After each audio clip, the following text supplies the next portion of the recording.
Obama is a radical communist, and I think it's becoming clear. That's what I told people in Illinois, and now everybody realizes it's true.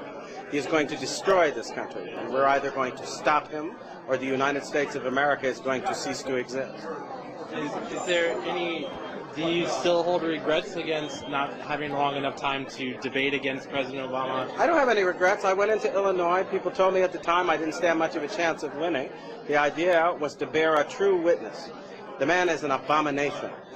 He is someone who has actually advocated infanticide, that when babies are the target of abortion, if they happen to escape the abortionist's intention and are born alive, he actually supported the idea that those babies should be set aside to die. That is a man with such a seared conscience, I can't even understand why anybody in their right mind would consider him worthy of political support. That's a violation of conscience that is inconceivable. And even some of the most hardline pro-abortion people in America rejected that abomination, and he did not. So what does tonight mean when President Obama is President of the United States? How does he? Tonight play a role? That's another question. Is he President of the United States? According to the Constitution, in order to be eligible for president, you have to be a natural-born citizen. He has refused to provide proof that he is, in fact, a natural-born citizen. And his Kenyan relations say that he was born in Nairobi at a time when his mother was too young to transmit U.S. citizenship. So I'm not even sure he's President of the United States. No, that's not a laughing matter. Neither are many of our military people now who are going to court to ask the question, do we have to obey a man who is not qualified under the Constitution? We're in the midst of the greatest crisis this nation has ever seen. And if we don't stop laughing about it and deal with it, we're going to find ourselves in the midst of chaos, confusion, and civil war. It's time we started acting like grown-ups.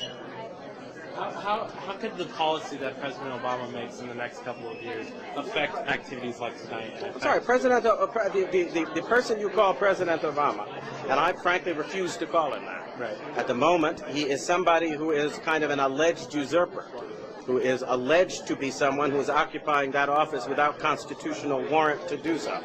And he's rushing forward with ideas like destroying our borders, an amnesty bill that will actually have the American taxpayer footing the bill for illegals to come to this country to live, to get housing, and to get everything they want.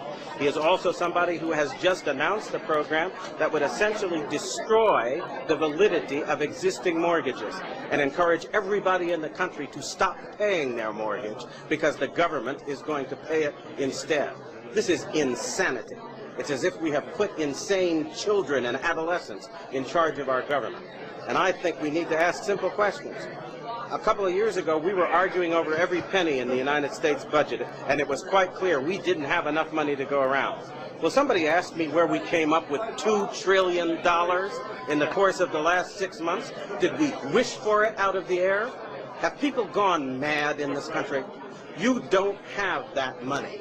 We are claiming that a bankrupt government can save a bankrupt banking system. Explain to me how that happens, because I think that's impossible.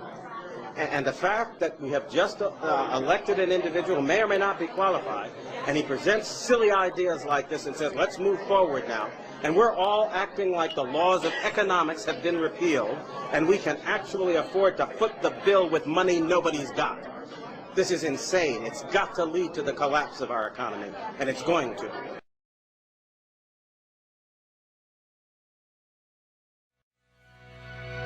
Big brother is watching.